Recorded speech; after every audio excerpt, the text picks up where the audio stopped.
A retelling of and inspired by Tarzan, Lord of the Apes.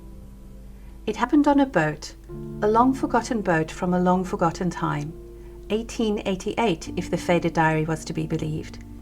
Though some of what happened could be traced and verified to the official record, much of the story comes from the pages of a very fragile and quite mouldy diary, which the record keeper called the Diary of a Man Long Dead.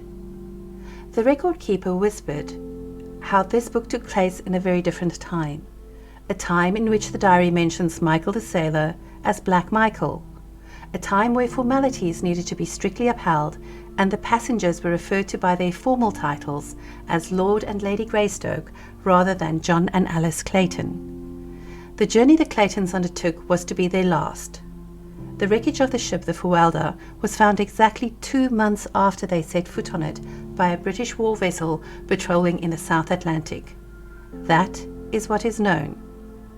What was not commonly known at the time and has since given rise to a variety of conspiracy theories is that John Clayton, Lord Greystoke, was on a secret mission to investigate the conditions in one of the British colonies along the West African coast.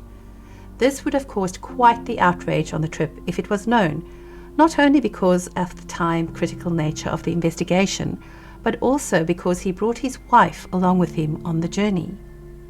Why so much time has passed with no light or justice on this tale is unknown. I first heard about it from my Aunt Rosa, who in turn heard the story from the Colonial Office record keeper with whom she shared an office.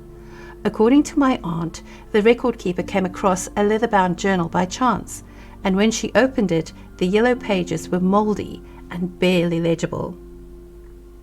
As the record keeper was nearing retirement and had handed over most of her daily routine to my aunt who was to be her successor, she had spare time and used this to carefully rewrite its contents of the diary in her own very neat hand.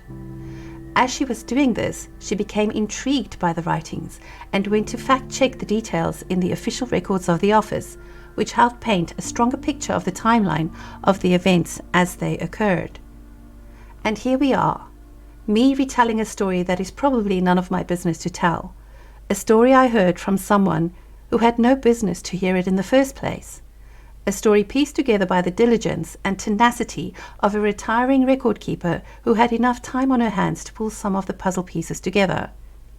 When I heard the story the first time, I didn't really believe it fully.